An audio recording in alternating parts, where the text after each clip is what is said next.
లేకపోయావు? పేదలకు ఇళ్ళు ఇవ్వటానికి ఎందుకు హాస్పిటల్ నిర్మాణం చేయలేకపోయావు? ఎందుకు బస్టాండ్ నిర్మాణం చేయలేకపోయావు? ఎందుకు కాలువలకి రివిట్మెంట్ వాల్స్ ఎందుకు కట్టలేకపోయావు? రోడ్ల నిర్మాణం ఎందుకు చేయలేకపోయావు? 14 సంవత్సరాల్లో చేయలేనటువంటి సవటవే, దద్దమ్మవే, సన్నాసివే. మళ్ళీ ఇప్పుడు నువ్వు గెలిపితే గుడివాడ గురించి నువ్వు చేస్తావా? టిట్కో నీ బాబు కట్టించాడా కర్జూర్ నాయుడు గారు? టిట్కో ఇళ్ళు స్థలం కొంద రాజశేఖర రెడ్డి గారు ఇక్కడ ఉన్నటువంటి లబ్ధిదారుల దగ్గర డబ్బులు వసూలు చేశాడు 80 కోట్ల రూపాయలు. 44 కోట్ల 45 కోట్ల రూపాయలు కాంట్రాక్టర్లకు ఇచ్చి పునాదులు వేసి వెళ్ళిపోయినటువంటి నీచుడు చంద్రబాబు నాయుడు. 850 కోట్ల రూపాయలు దాని మీద ఖర్చు పెట్టింది మేము. టిట్కో ఇళ్లలో లబ్ధిదారులు ఇచ్చినటువంటి ₹1,00,000 ఇస్తే దానికి 50,000 రిటర్న్ ఇచ్చాం. 50,000 ఇచ్చిన వాళ్ళకి 25,000 రిటర్న్ ఇచ్చాం. 25,000 కట్టి ఇచ్చినటువంటి 2,000 ఇళ్లకి ₹1 తీసుకుని మిగిలిన అమౌంట్లు వెనక్కి ఇళ్ళు ఇచ్చినటువంటి ముఖ్యమంత్రి జగన్మోహన్ రెడ్డి గారు.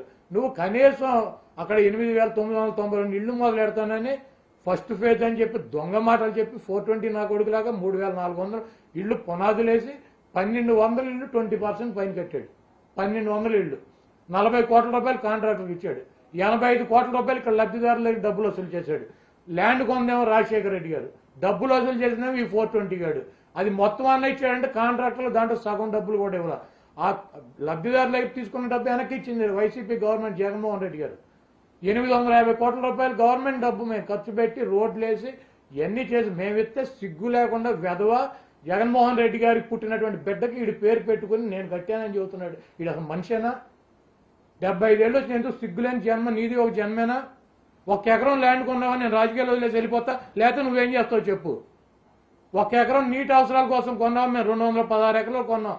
జగన్మోహన్ రెడ్డి గారు రాజశేఖర రెడ్డి గారు ఆధ్వర్యంలో నేను శాసనసభ్యుడిగా ఉండగా 375 ఎకరాలు ల్యాండ్ ఇళ్ల పట్టాల కోసం కొన్నాం. ఫిల్లింగ్ చేసాం, రోడ్లు వేసాం, కరెంట్ వేసాం, సబ్స్టేషన్ వేసాం, మంచినీళ్ళ పైప్ లైన్లు వేసాం, ఇళ్లు నిర్మాణం చేసి ఇచ్చాం. సిగ్గులేదు వెధవా మాట్లాడతాకే? ఎందుకు పుట్టావో నీకు అర్థమవుతుందా? మనిషి జన్మ ఎత్తగానే సరిపోద్ది. అబద్ధాలు అబద్ధాలు అబద్ధాలు అబద్ధాలు. నీ ఏం జన్మరా బాబు నీది? 420 గాడు. ఆ రోజు ఎన్టీ రామారావుని గంజాయి మొక్క అన్నాడు. ఎన్టీ రామారావు ఉంటే రాష్ట్రం నాశనం అయిపోద్ది అన్నాడు. ఆయన పార్టీ అధ్యక్షుడు కూడా పనికిరాదు అన్నాడు. ఈ ప్రాంతంలో పుట్టినటువంటి శాసనసభ్యుడు, ఈ ప్రాంతంలో పుట్టినటువంటి వ్యక్తి ఎన్టీ రామారావు పదవి తీసి వీడు ముఖ్యమంత్రి పందికొక్కలాగా ఎక్కాడు. ఆయన పార్టీని ఆయన తొలగించి వీడు పార్టీ అధ్యక్షుడు అయ్యాడు. ఆయన్ని తగి చెప్పాడు గంజాయి, తెలుగుదేశం పార్టీలో గంజాయి ఇవ్వను ఎన్టీఆర్ అని చెప్పి.